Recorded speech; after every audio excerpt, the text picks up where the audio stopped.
샬롬. 예쁜 우리말 사전 네 번째. 길을 따라 걸어요. 첫 번째, 고삿길과 실골목. 고삿길, 시골 마을의 좁은 길목 또는 좁은 골짜기의 사이. 실골목, 폭이 썩 좁은 골목. 골삿길과 실골목은 모두 좁은 골목길을 뜻합니다. 하지만 고삿길은 실골목에 비하여 짧은 길목을 말해요. 옹기종기 들어선 시골 마을이 좁고 짧은 길목이 고삿입니다.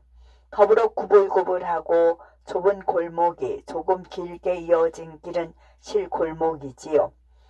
골삿길이나 실골목은 어린 시절 추억이 스며든 길이지요. 고삿의 고는 골목이나 골짜기를 뜻하는 골에서 나온 말입니다. 그리고 삿은 사이가 줄어든 말이죠.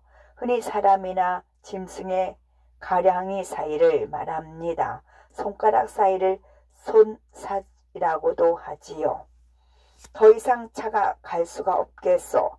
저기 실골목 지나 고삿으로 조금만 더 가면 되는데 그럼 우리 고삿길로 걸어서 가요. 두 번째, 속길과 한길. 속길은 마을 안으로 난 길 이면도로, 한길은 차나 사람이 많이 다니는 큰 길 전면도로. 어른들이 부르는 길 이름 중에 이면도로가 있습니다.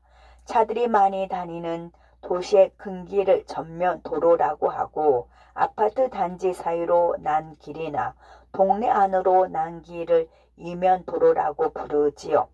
그중에 불이 났을 때 소방차가 들어갈 수 있도록 된 길은 소방도로라고 합니다. 전면도로, 이면도로는 어려운 한자 말입니다.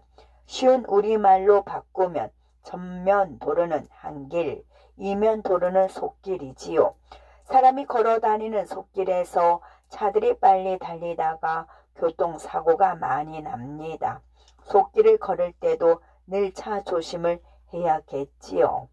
엄마, 집 근처에서 자전거 조금만 타고 올게요. 한길에는 절대 나가지 말고 속길에서도 차 조심해야 한다. 세 번째, 뒤안길. 늘어선 집들의 뒤쪽으로 난 길. 마을 뒤쪽으로 난 길은 뒤안길입니다. 우리나라 마을은 대부분 산이나 언덕의 남쪽 방향에 자리 잡고 있어서 뒤안길에는 볕이 잘 들지 않습니다. 겨울에는 녹지 않은 눈더미가 늘 길섭에 남아 있지요. 사람들 삶에도 한길과 뒤안길이 있답니다. 어떤 사람은 한길을 걷고 또 어떤 사람은 뒤안길을 걷기도 하지요. 뒤안길은 다른 것에 가려서 관심을 끌지 못하는 쓸쓸한 생활이나 처지를 말합니다. 그런 사람에게는 우리 모두가 관심과 사랑을 베풀어야 합니다. 할머니 댁 뒤안길에서 고양이 3마리를 봤어. 고양이들이 뒤안길에서 비밀 모임을 가졌나 봐. 네 번째, 지름길과 예움길. 지름길은 가장 가까운 방향으로 질러 가는 길. 예움길은 빙 둘러서 가는 길이나 우회로. 지름길은 길 중에서 가장 고든 길입니다.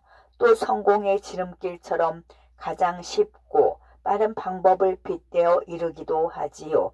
애움길은 애워싸고 돌아가는 굽은 길입니다. 애우다는 둘레를 빙 둘러싸다는 뜻이니까요. 지름길은 질러 가서 가까운 길이고 애움길은 애둘러 가서 먼 길입니다. 하지만 지름길이 늘 가깝고 좋은 것은 아닙니다. 지름길이 종종 길이다 라는 속담이 있지요. 많은 사람들이 차를 몰고 지름길로만 가려다 보면 길이 막혀서 오히려 늦은 길이 되어 버립니다. 지름길이라고 이 길로 왔더니 차가 막혀서 시간이 더 걸리겠어. 지금이라도 애움길로 돌아가는 게 낫겠어요. 5번째, 길섭과 갓길. 길섭은 길 가장자리, 갓길은 비상시 이용하도록 고속도로 양쪽 가장자리에 있는 길. 고속도로 가장자리에는 고장이 난 자동차나 구급 차량을 위한 비상도로가 있지요. 이런 길을 서양에서는 숄더 어깨라고 하는데 일본 사람들은 이를 노견이라는 한자말로 불렀고 우리는 한동안 그것을 따라 썼답니다. 우리말로 풀면 길 어깨인 것이지요. 그런데 어깨는 폭력배를 가리키는 속어로도 쓰이므로 느낌이 좋지 않습니다. 그래서 지금은 갓길이라는 말을 쓰고 있지요. 하지만 본디 길 가장자리를 가리키는 말은 길섭입니다. 그러므로 고속도로 가장자리는 갓길, 그 밖의 모든 길의 가장자리는 길섭이라고 불러야 합니다. 오줌 마려워서 못 참겠어요. 갓길에 차 좀 세워주세요. 휴게소도 방금 지났는데 어떡하지? 고속도로를 빠져나가서 시골길로 나오면 길섭에 세워줄게. 6번째, 허방. 길 가운데 움푹 팬 땅바닥이 갑자기 움푹 패여 빠지기 쉬운 땅. 옛날 아이들이 했던 놀이 가운데 허방놀이라는 게 있었어요. 길 가운데 허방을 파놓고 나뭇가지 따위를 거친 뒤 위에 흙을 살짝 덮어 놓습니다. 그러면 지나가던 사람이 헛디디어서 발목이 빠지게 되지요. 남을 골탕 먹이는 짓궂은 놀이였답니다. 허방은 한자말 함정의 우리말입니다. 허방 집단은 잘못 예상하거나 그릇 알아서 일을 실패하게 된 것을 이르는 말이며 허방치다는 바랐던 일을 실패한 것을 말합니다. 공사를 잘못하여 길을 부실하게 만들면 허방이 생겨서 차바퀴가 빠질 수도 있겠지요. 할머니, 어두우니까 조심하세요. 길에 허방이 많아요. 오냐, 너도 허방에 빠지지 않도록 조심해라. 7번째, 어김다리. 두 철도나 길이 만나는 곳에 어긋나게 놓은 다리입니다. 두 길이 어긋나게 만날 때 옛날에는 건널목을 만들고 신호등을 세웠지요. 하지만 요즘에는 주로 굴다리나 어김다리를 놓습니다. 예를 들어서 새로 내는 길이 절길보다 높으면 어김다리를 놓고 절길보다 낮으면 굴다리를 만들지요. 어김다리나 굴다리는 건널목보다 편리합니다. 지날 때 멈추지 않아도 되니까요. 그러나 기다란 기차가 꼬리를 물고 지나가는 모양을 차단기 앞에 멈춰 서서 바라보는 풍경도 나름대로 멋이 있었죠. 어김다리와 고가도로는 어떻게 다른가요? 어김다리는 대부분이 짧고 가풀막지인데 고가도로는 비교적 길단다. 가풀막, 가파른 땅의 바닥, 급경사길.